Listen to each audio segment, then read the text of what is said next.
Okay, beautiful. We should be, with any good fortune today, making our way onto the internet in just a minute. I think we're just about there, it looks like. Okay. Beautiful. Joyce, we have safely made it onto the internet. Okay, good. Yes, I know. Good. All right. Welcome, everybody, to today's Eat and Greet, where hopefully in the next hour or so, we will give you something that is worth the time you took to show up. And I definitely think we've got some good chat going on today. And there are a lot of times people asking me questions about child astrology or looking at different phases. And so I went out and found us some folks all month for the rest of the month who know a lot more about it than I do. So I'm so thrilled to welcome Joyce Levine to the show today. Thank you so much for coming. Oh, thank you for inviting me. Yes, I was internet stalking you down. I was like, I will find her. I will find her. Yeah, I guess I'm actually, I should be pretty easy to find now that my website problems have been fixed. Sure. Well, and I keep telling people, for 2020, although we had just so much going on, obviously, it really gave you busier astrologers a little bit of a pause so that I could get in there and find you. So I was very grateful. I was like, oh, they'll have a little time to be standing still and answer emails. Yay. However minimal it was. Well, usually I'm pretty good about answering emails. Brilliant. Well, I'm thrilled to have you here. And I know that truly, like, child astrology is a big topic. It's its own niche. It's got its own set of circumstances and evaluations that we make in it. So I'm thrilled to have you here to talk about it. But before we get into that, I would love to know, how did you get into astrology at all? Actually, I've probably been doing astrology longer than you've been alive. Perfect. Well, I'm Um, almost 40. like I said, um, Okay. I was between, I mean, because I got out of college in the early 70s. So this was like, everybody wanted to be a psychic or an astrologer and everybody wanted to be spiritual. Very different than people getting out of college today. And so at the time, I had an undergraduate degree in psychology and I was going to take a year off and go to graduate school. And a friend of mine started studying astrology. And the two of us ended up moving to Boston at the same time. And she took me to an astrology class. Of course, I was so practical in my younger years. One class, and I said, okay, this is what I'm going to do with my life. And so it took me, like, I studied for about 6 years. And then I was very young and idealistic, and I just thought, people would just show up because you're so wonderful. But you have to learn a few business skills too. Yes, you do. And Yes, so you after do. about 6 years, that's when I started to do it, more on a full-time basis. And so I've been doing it ever since. That is incredible. And so, I've seen your profile and what you've got going. You've just done everything from the basics to synastry to getting in to Pluto, the Kabbalah. I just feel like Joyce has been there, done that in astrology. Well, I think no matter how long you've been in astrology, there's always something else to learn. And I think that's true for everybody, no matter how good they are and no matter, how long they've been practicing. I mean, I sort of was lying about it for a while because I didn't want to admit my age, but I've been practicing astrology full time for more than 40 years. Yeah. So, and I was studying before that. So it's a good opportunity to see these different areas and get a feel for them. And then I'm sure they inform and incorporate in other areas for you. Well, one of the things, you have to know other things outside of astrology in order to be a good astrologer. It's sort of like if you're going to give people financial advice, you better know something about markets. Right. Do you know what I mean? Or Oh, yeah. if you're going to give somebody psychological advice, you should know something about psychology or coaching, or, you can't, astrology in and of itself, will give you all of the information, but then you have to learn how to apply it to what. Right. Right. So along the way as you've come, how did you land in child astrology, or was it a natural Well, evolution no, because it's you sort of, have kids? yeah, it's sort of like I started with doing like, basically people's charts, and then they'd start coming in with their children's charts. Mhm. And then somebody would say, my son just had a baby. Can you do the baby's chart? Right. And Right. so that's sort of how it evolved. And I think if I'm working with a parent who's concerned about their 20-year-old, it's not a problem most of the time because they have some distance. When you're working with a parent that just had a child, Mm. they're much more sensitive about everything. Mhm. Yeah, because they've got a new Look at dynamic. everything as kind of like a compliment or a criticism on their parenting, even though they really haven't been parenting yet. Right. That's the truth. That's the truth. It's very, the age of the child makes a huge difference in how the parent handles the information. Absolutely. And so, from looking at just an adult person's natal Yep. chart and they're coming in to explore with you to having these conversations around children, what is chart wise the biggest difference that you've seen, if any? I don't think there's a difference as much as in a baby, particularly, it's all potential. Sure. And the other thing is, if you look at a baby's chart now, who knows what the professions are going to be like 20 years from now? Hmm. You can see where the person might have skills, but what's actually, going to be, like the profession to be in at a given time, you can't necessarily see 20 years ahead of time because those things change. Absolutely. Absolutely. Now, have you ever had someone come to you with wanting to do a children's chart and you just said, nope, I'm not. No, no, but I've had, this is like, this happened to me like in the 80s. Um, a mother came to me with her daughter's chart. Her daughter was about 7 at the time. Now, these people lived in a rich suburb. Um, the father worked for an investment firm. The mother had a little shop. Do you know what I mean? Yeah. I looked at this child's chart and I went, oh my God, this is like Attila the Hun. Yeah. The little girl was in Aries with a Mars Pluto conjunction opposing the sun. Not going to be calm. A Mars Pluto conjunction opposing, Sun Mars conjunction opposing Pluto. Her chart was all fire. Yeah. And being considerate was not one of her strong points. And I thought, oh my God, how am I going to tell this mother this? Because you have to give the person the information.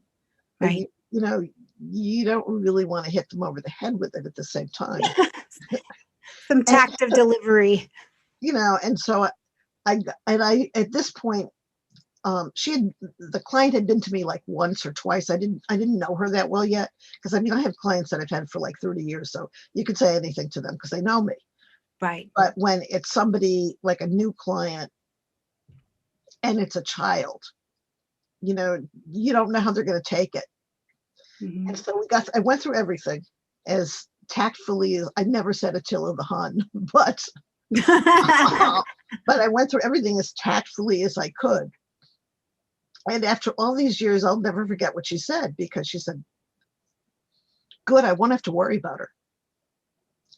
And good, it's not my fault, because the child was already acting up. Sure. So she could already see the behavior. And so I encouraged her to get her daughter into team sports, because she was competitive, but she'd have to learn to cooperate to win. Yeah. So one of the things in working with children's charts is that you can help the parents find ways for the child to develop, I don't know, call it in a more healthy way. The reality is every person has problem areas, no matter who they are, no matter how smart they are, how rich they are, how beautiful they are. And the benefit for parents of having a child's chart done is that they can help guide them in ways that will help them. They can help encourage things that are, more like their creative abilities or their, what their natural talents lie. Mm-hmm. And they can, maybe mitigate what some of the more challenging problems are in the chart. Yeah. So it's really genuinely from that tiny person age, getting to use the map to give them the best shot that is maybe available. Exactly. And also that you don't see in children, you don't see things right away.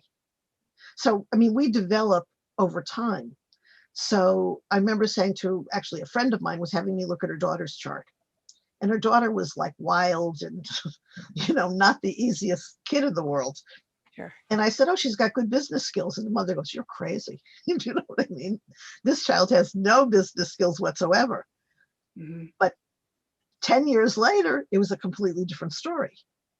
So, one of the things about children or any of us as we're growing up is that we're not the entire chart all of the time. Right. Different pieces of ourselves show up at different times.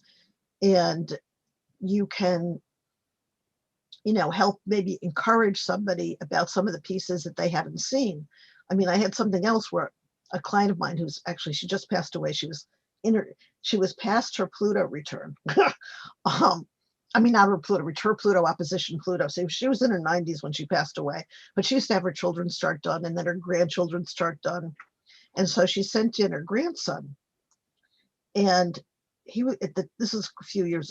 This is during, like, I don't know, the Afghanistan, war or something. He was going to enlist in the service because his father had been in the service, and grandfather. And I looked at his chart and I go, don't go in the service. But he wanted to go in the service because he felt like he had no other options. And so when I looked at the chart, and he actually didn't believe me at first because he thought his grandmother was telling me what to say, which was not true actually. Sure. But I have a computerized report that I wrote the text for. And so when I emailed that to him after the consultation, then he actually believed what I said, because that was, that wasn't something I could fabricate for his grandmother. Right. But he had much more potential than that he had manifested yet at age 20. That's incredible. And so, people don't always believe in themselves. Mm-hmm. Yeah. Well, we look at adult charts and it's like, hold on here. It's coming. Your window is right there. So gosh, if we're coming from looking at them from children, there's a whole lot of. And again, I mean, for me, children's charts could be anywhere from a baby to a 30-year-old because the parents. Right. Because or actually more sometimes, but. Yeah. So what is your thought, or what is one thing you would offer our audience not to do if they're going to pull their children's charts? Well, I think we as human beings, you look at the world through your chart. I look at the world through my chart. Every other person looks at the world through his or her chart. And then we expect other people to see things like us. Yeah, sure. But nobody does, because they're not born at the same time in the same place.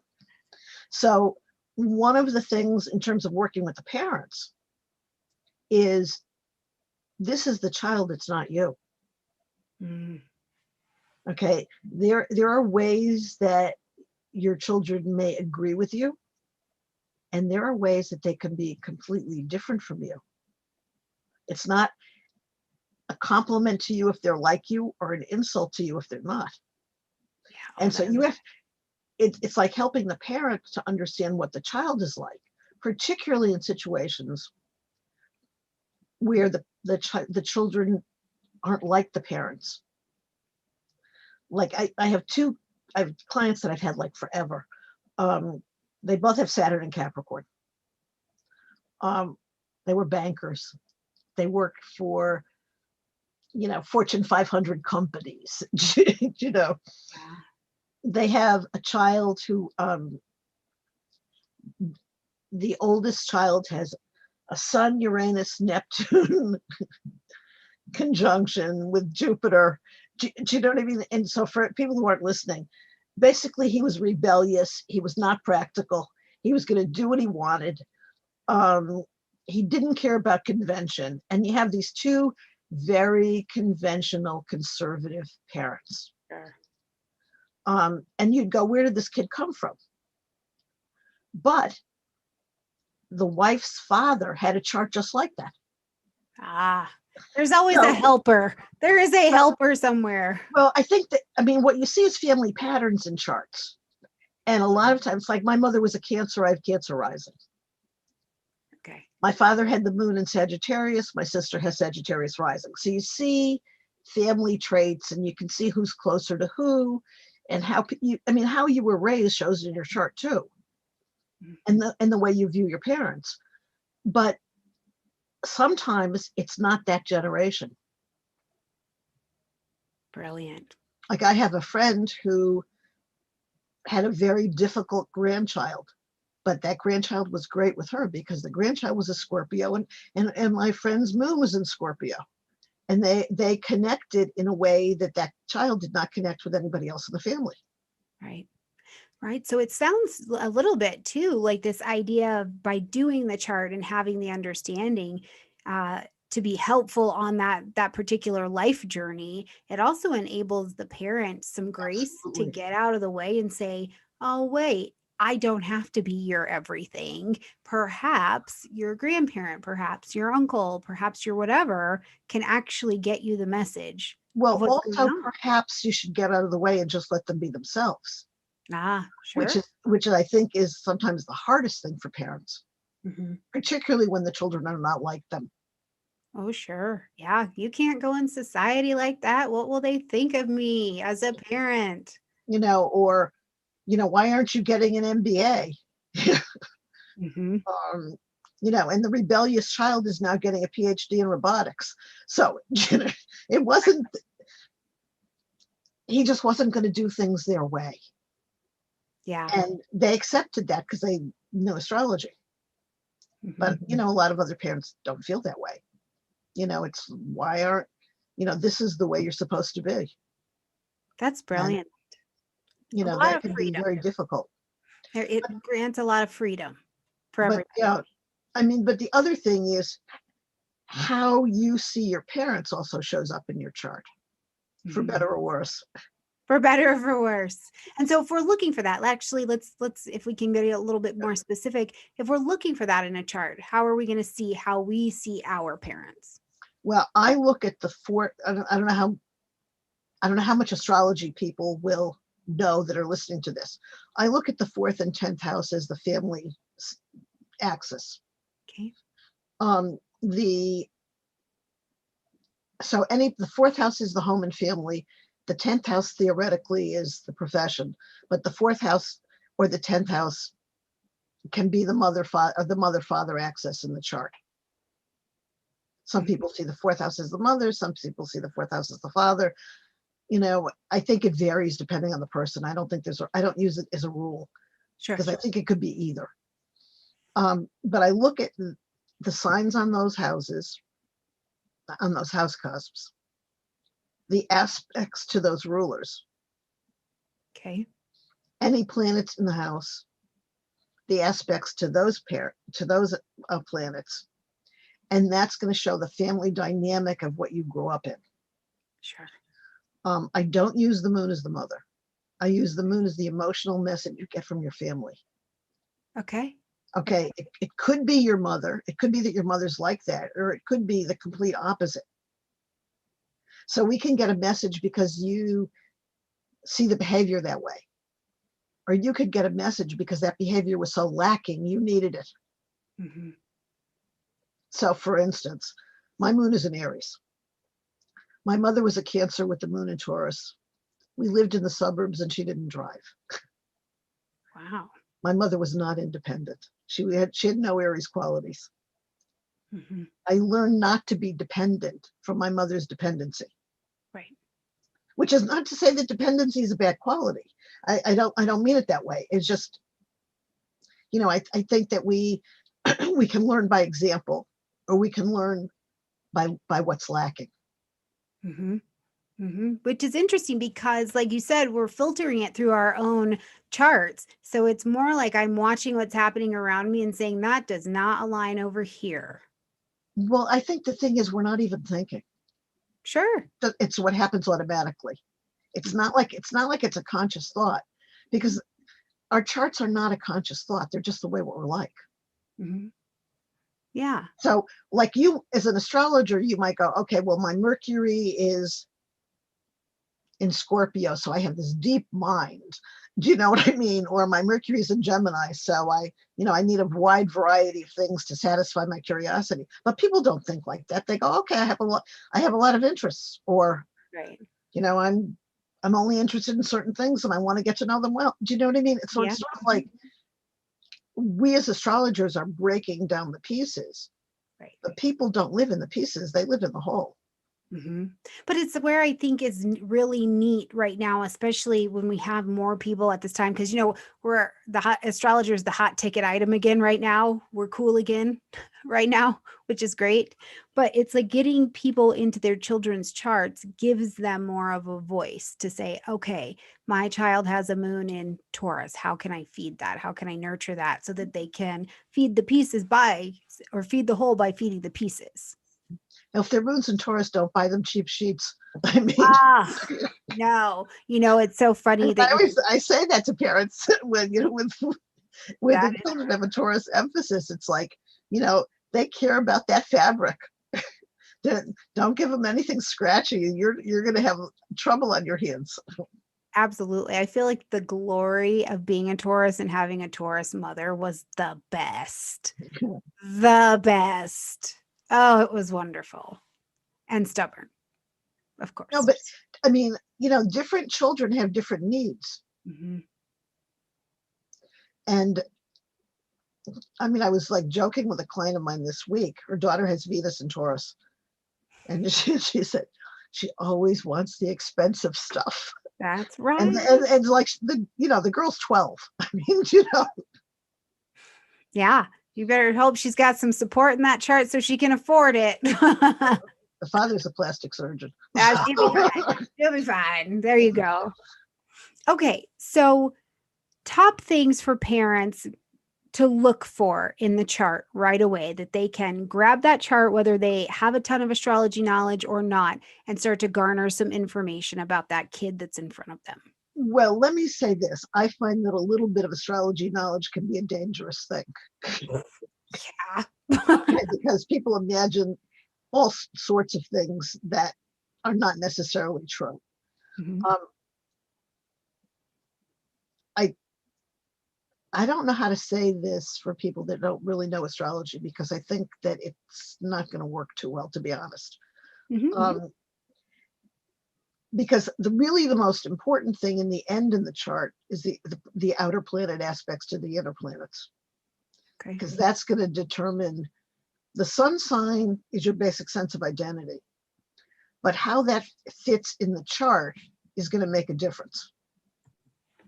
The moon is your emotions. The sign it's in is going to have to do with how what your feelings are like. But it's the whole of the chart that makes the difference. So, um, Mhm. like, say you have the moon in Leo, so theoretically you should be magnanimous and emotionally generous and loyal. But if you've got Saturn there, you're going to be cautious. Right. So, chart is really about weighing and balancing everything. And if you leave too much out, you miss. If you don't know enough, you leave either too much out and see what you want to see, or you might scare yourself unnecessarily. Sure. Sure. Well, this is a So, pretty mixed base, but I think pretty much everybody, at least in our demographic here, is studying so well in there. So if they're looking though at those outer planets and what they're connecting with the well, inner, I mean, again, if you want to look at, see, the thing is, the moon is your emotions, but it's not the only thing that's emotions. okay, Okay, so if you're a water sign, that's a sun sign, that's emotion, even though that's not your moon. right, And so, if you're an earth sign, you're going to see things practically. Do you know what I mean? But again, it depends on the whole chart. Yeah. Because I had a client yesterday. Yeah. If there was a Capricorn. So you'd say, okay, hard work, duty, responsibility, you do the right thing. You know, you've got a pragmatic approach to life. But he had Neptune conjunct the sun. Not the least bit practical. Right. That is all dissolved. and Pisces rising. Sure. So, you know, he's studying astrology and psychic stuff.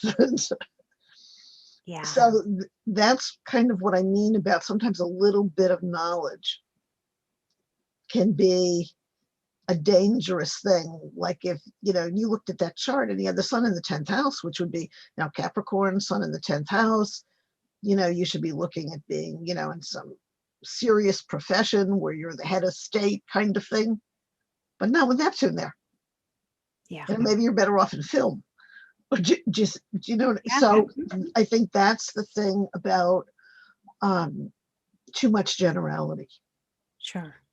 Now we have a question for you from the chat, which is Okay. what happens when you are analyzing the chart of twins?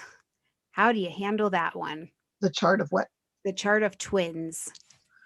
Chart of twins. Well, even twins are not born at the same moment. Oh, thank goodness. There's not enough space for all that. You know, even twins are not born at the same moment. And I had a friend, actually, she's passed away a while ago, but she got into astrology when she had twin daughters.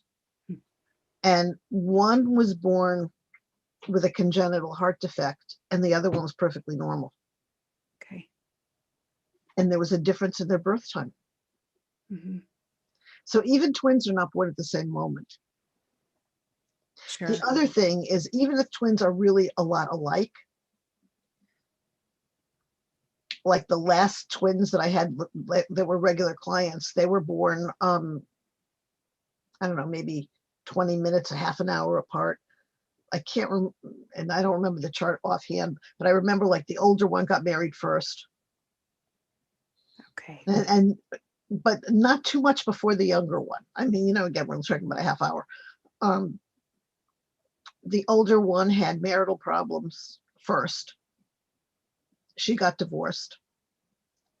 The younger one had marital problems, but she stayed married. So I think that the other thing is that even if that's sort of where fate and free will kind of intersect, because we can have the same cycles. We can be alike inside, have the same cycles, but there's a certain amount of free will where our choices can make a difference. Yeah. And so but up until the time that one stayed married and one got divorced, their lives were pretty similar. But then they diverged from there. Yeah. Wow. That's fascinating. I think I always have been fascinated by the astrology of twins and what does that look like, especially when they are so close, when they are that 1 minute apart. You know, I've always been fascinated about how that plays out.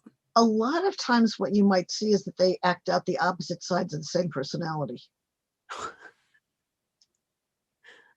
Good for their parents. Good for the universe. You don't have twins, do you?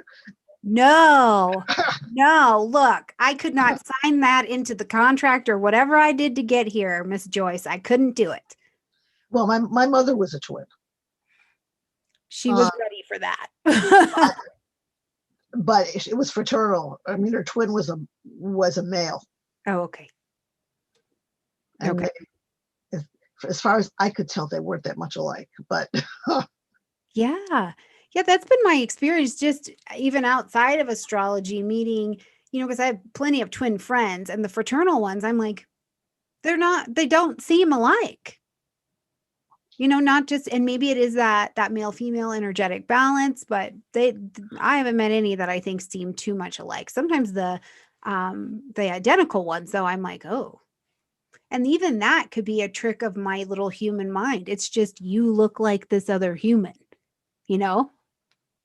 Yeah, so you know, a lot of times even twins that are born at the same, you know, in close proximity in times are not identical in terms of looks. I know. They're identical as soon as they move away and then they get together and you're like, oh, well, you're obviously so and so.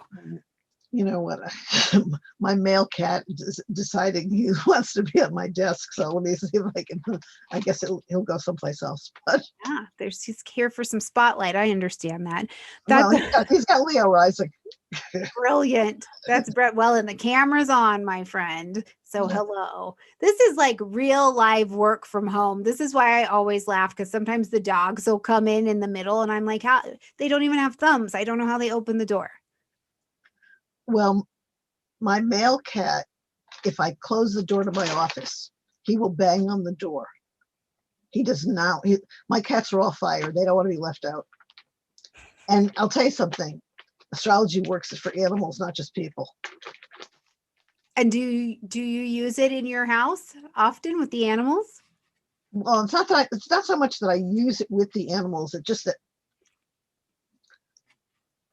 I did something I never. My last cat was a Maine Coon partial, and my friends had him, and I did something I thought I would never do because I always looked down on people that went to breeders because I thought it was so presumptuous.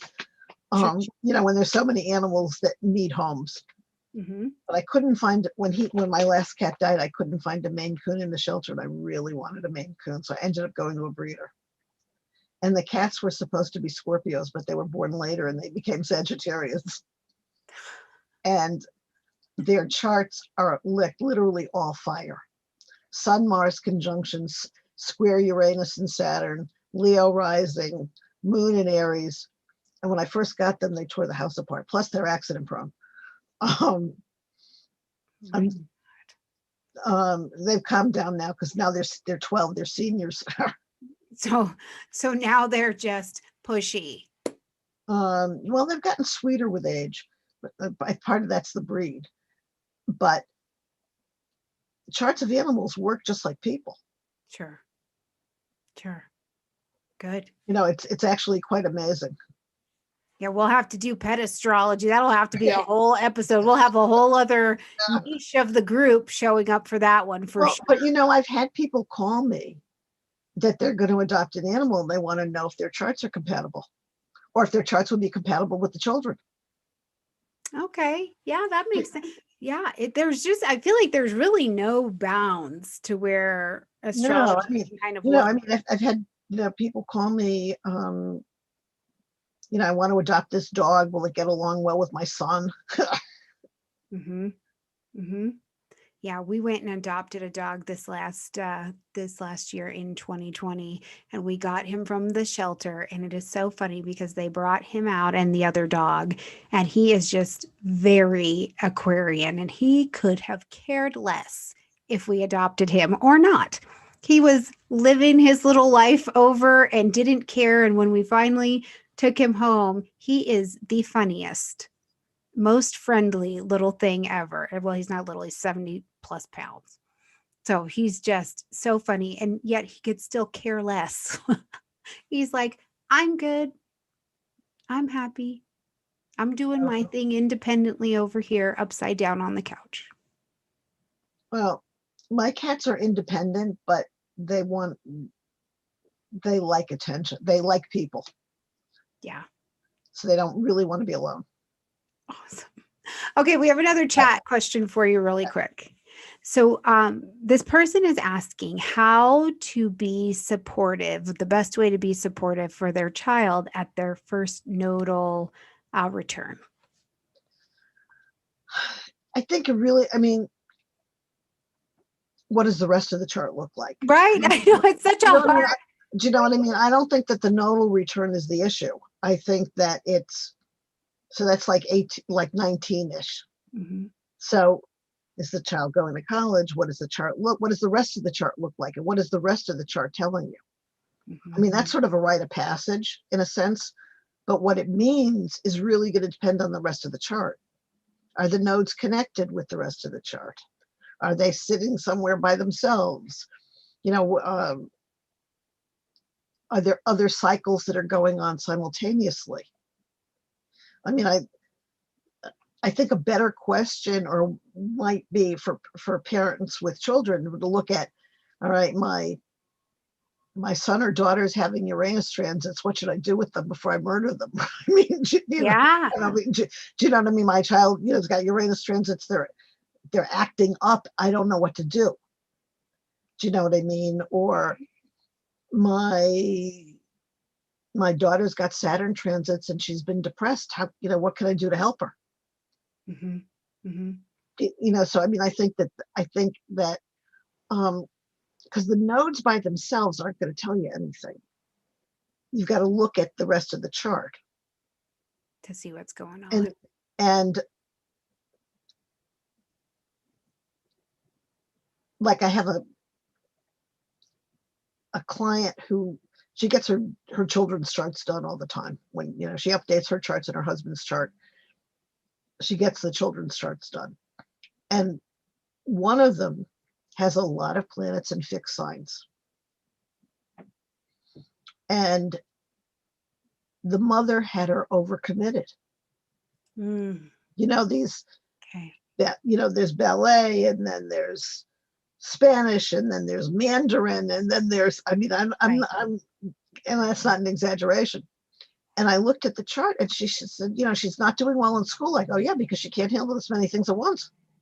Right. But my other daughter has no problem with it. How come she has no problem? Well, her chart was very mutable. Sure.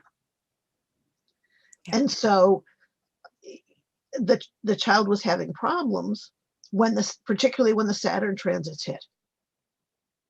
Like those things were always issues, but they weren't as difficult until this. And so you always, when you're looking at a child's chart or actually anybody's chart, you always want to understand what the birth chart says. Yeah. And then what's going on now. Because the key to how you handle what's going on now is going to depend on the birth chart. Mm-hmm. Yeah, and how some things are just already manifesting, because that gives you a really good piece of the puzzle as to how to help, I think, pivot or navigate that. Well, exactly. I mean, sort of like, the example may be easier in terms of adults than children, but say two people lose their job, and one is a Capricorn with Saturn conjunct the sun, and they're like crazy that they lost their job. It's like, where's my stability? Where's my security? I'm not getting ahead. And the other's a Sagittarius. They go, oh, I didn't want to work there anyway. Yeah. You know what I mean? So two people can have very, and what one person sees as a difficult transit, someone else will take much more easily because their nature is consistent with that transit. Absolutely. And that's actually true for kids too. Mm-hmm. Yeah. I mean, I will tell you, I'm an earth sign by sun, but my chart is high air. I am loving the times that we are in. I'm like, oh yes, let's get things done. This is wonderful. And that's the same for children, which actually the question in the chat for you right now is, when you do a child's chart, do you also do the parent's chart? Usually, yeah. Yeah. Although sometimes I've done the chart for a grandparent, and the grandparent's my client. But I usually do ask for the parent's chart, just even if I'm not doing it, just to kind of see. I mean, I remember I was doing, like, a woman came in, I guess I went to the health club with her, but I didn't really know her so she came in to get her granddaughter's chart done. And, this chart this is a baby. I said, she's got all this travel and adventure and all this Sagittarius and all of this. Well, it turns out that her father was actually quite famous actor, which I didn't. And as a 2-year-old, she had been traveling all over the place. Okay. Already on the road again. So, things show and I didn't know her father. I didn't know who it was when I was doing the chart, because she different last name, different. I didn't know there was a relationship. Mm-hmm. But things are going to show with the child's chart, even if you know nothing about the parents. However, if you're working with a child's chart, the parents' chart, and you're working either with the parents or with like a grandparent or somebody that's going to be able to help influence the child's development. Okay. Awesome. When it comes to seeing heavier energies in the chart about a child, are there the things that you absolutely don't say? No, I Okay. just would put them differently, hopefully, or because you're not helping people if you don't tell them the truth. Mhm. You're just, again, eh, we all have things in our charts that are problems. That's the human condition. There isn't a chart without it. Mhm. And it just, it's sort of if you help the person to, I mean, I always tell my clients when they, like regular clients, adults, when they come in, the good news is you're meant to be this way or you wouldn't be born at this time. And the bad news is this is what you have to live with. And here's the work. Because we all have things about ourselves that don't fit together neatly. Yeah. And you have to balance those things within yourself. And so I tell them it's not like it's good or bad, it's just different. And so it's the same thing in a child. It's again, depending on the age of the child, depends on how easy or hard it is for the parent to listen Mhm. or to not take it personally. That's the hard part. The younger the child, the more likely a parent is to take everything you say. I'm not a good mother, or I'm not, or I'm not doing enough, or Mhm. where that not necessarily true at all. So it's helping the parent to understand that this is the child's view of life. It's not yours. It may not agree with yours. That's brilliant. Stay out of the way. Some things are happening that are not all about you. Exactly. It's very hard for parents because again, if your child is a teenager or 20 or an adult, even more of an adult, I say you don't grow up till your Saturn return, which is like 29. Mhm. Um, but then there's distance. But with a young child, there just is, there's not distance for the most part. And so you have to help them to create that distance so that they can also help the child be themselves. Mhm. Like in that same family that I talked about where the daughter was like Attila the Hun, Yeah. the second daughter was also an Aries, but a softer chart because she had a strong Neptune and she was like more into the arts. The third child was a Taurus with the moon in Cancer. Oh, Never wanted to be without her mother. yeah. And the woman's friends were saying to her, this is you, you're not going to have another child, you're overly possessive with this one. I go, no, this is the child's chart. It's not you. Right. This child is completely different from your first two. Yeah. What She an wants you there where the other two didn't care if she was there or not. yeah. It's always the baby. Well, it's not even always the baby, but But do you know what I mean? I mean, I think the point is that you can think that things, you know children give parents messages from the crib, just like parents give messages to children, and so it's a two-way street. And Mhm. so, somebody might think, oh, you're getting more possessive because it's your young, the baby, and you're not going to have any more children. When in fact, the child is saying, you better not leave me alone. although they may not be saying it in words, they may be crying or not wanting to be left, Right. and so that child is going to need more nurturance and more attention than your other children did. Mhm. Um, in the same way, you can, in large families, if you have a child with a family with like maybe 5 kids, it's almost, I mean, I can't make a rule on this because I haven't done a statistical study, but what I've always seen is the oldest child has a strong Saturn. They're stuck with the responsibility. Everything was expected of them. The youngest child has a strong Jupiter, got spoiled, got everything he wanted, Yeah. Mhm. because that was the baby, so he got taken care of, or she got taken care of. But it's the oldest girl that really usually gets stuck. Getting the Saturn lifetime handled. you know, and so, I mean, you can see, and you also see family patterns. If there's a drug or alcohol problem in the family, it's going to show in the charts. Mhm. Okay. So the heredity shows. So your chart's like your genetic makeup, and the genes get passed down.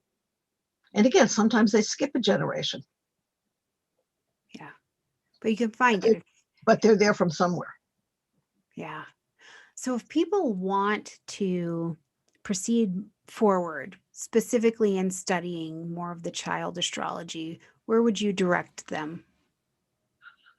Where do they start or where they continue? Oh,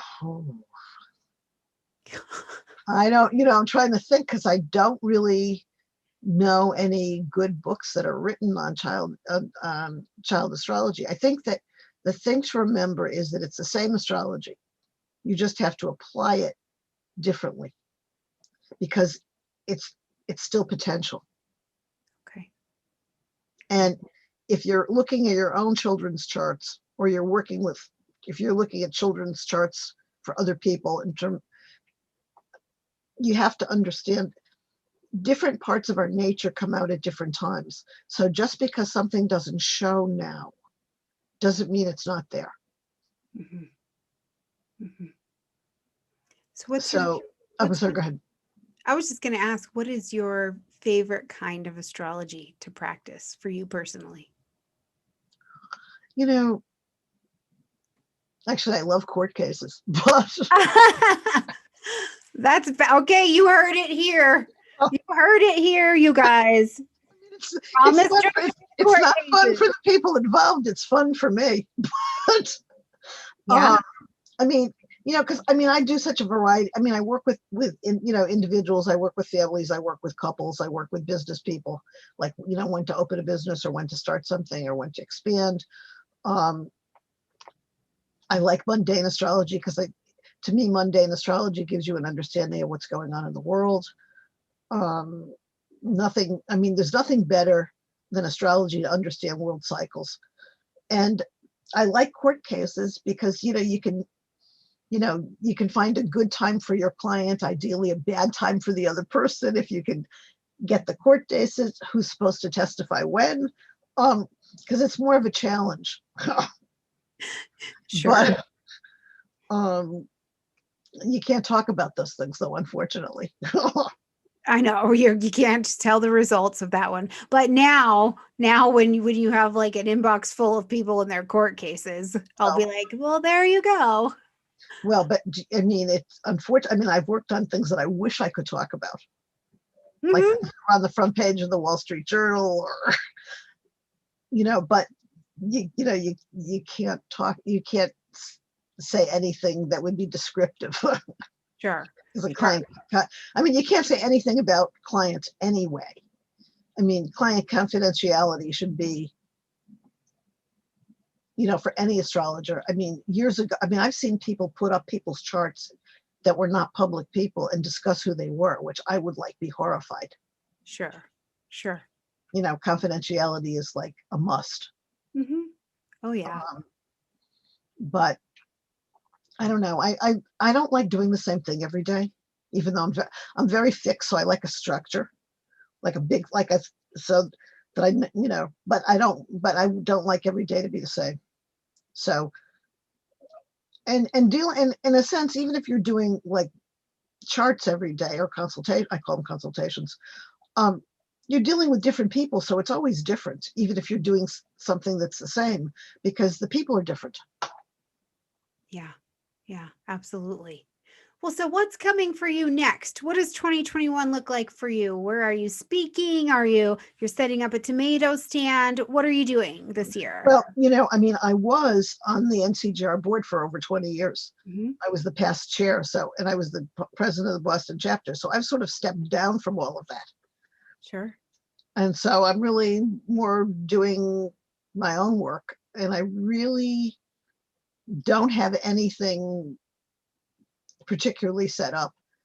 Um, I've been, I don't know, I can't say I'm completely hibernating with COVID, but I mean, because I'm seeing clients on Skype or talking to them on the phone, but I'm obviously not doing any traveling. Um, and so I'm not planning too far ahead these days. Yeah. Yeah, I get that. So, We're on the one day at a time plan. I mean, if people contact me and they want a lecture, they want something, I'm, fine to do it, but I haven't done any hustling to look for anything. Sure, sure. Well, and one last question before we wrap up our time, but With everything that you've seen and experienced in astrology so far, what are you looking forward to seeing develop in astrology in this next couple years? Um, I mean, it's not so much developed in astrology. What I would really like to see is more public acceptance of serious astrology. Mhm. Yeah, You know, not if you're an Aries, this is the day you'll have today. right. Yeah, brilliant. So, you know, I mean, that would be, I mean, astrology has become a fad again, but it's not necessarily all serious astrology. Hmm. Yeah, agreed. Well, very So I guess cool. that's what I'd like to see. Yeah, more of that widespread acceptance of what's really going on down here. Like, like the acceptance of astrology as really a tool for self-understanding and something that can be used. I mean, every business should have its own astrologer. Government should be hiring astrologers to see what's going on in the world or what. I mean, I'm actually really serious. Um, I mean, it wasn't an accident that Reagan was so popular. Mm-hmm. And it wasn't just Nancy that was using astrologers. Astrologers knew forever that Reagan was using astrology long before he got to the White House. Yeah. Yeah, I'm And absolutely convinced that it has been a part of, at least in the United States, a part of our history longer than we have on paper, but it somewhere in there dwindled off. So it would be nice to see it come back in, I think, the way that it was used a bit before. I was well, just having that conversation with someone else. I think there are always people that have used it. They just don't do it publicly. Sure, I sure. mean, I have clients in positions that would never admit that they talk to an astrologer. Hmm. Yeah. On the other hand, I have clients that I'm surprised they admit it. It's a mixed bag out there, right? No, it really is. I Yeah. mean, and so that, I mean, because I think that the more people actually talk about using serious astrology, the better it is for everybody. Hmm. You know, that it, you know, as a profession, we tend to not be as respected as, or get the respect that we deserve.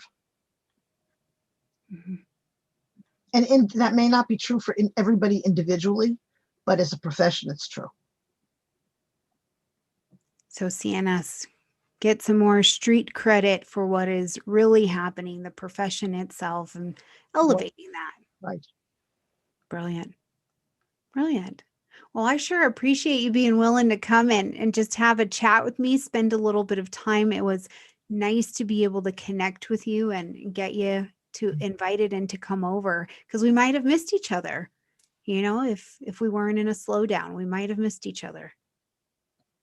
Well, you never know. You know, um, and if you know if anybody is actually interested in talking about their own chart or their children's chart, they can contact me. Absolutely. And as always, you guys, I will make sure that Joyce's contact information, her website, all of that good stuff is underneath this video so that you can click right over and get access to where she is at. So thank you again, Joyce, so much for coming over. I really appreciate it. Thank you for having me. Absolutely. And you guys, we will see you later in the week for more eating and greeting. You can check the website at stormygrace.com. There's a calendar right there on the homepage to see who's coming, when they're coming, what we're going to talk about, all of that good jazz. But I do know we are back in the saddle this week on Wednesday. So I look forward to seeing you there. And hopefully, we gave you something that is worth the time you took to show up today. And I will also have an update coming on the Kickstarter for astrology that will be happening on YouTube starting in March. So I love you guys a ton, and I look forward to seeing you next time. Bye, everyone. Bye.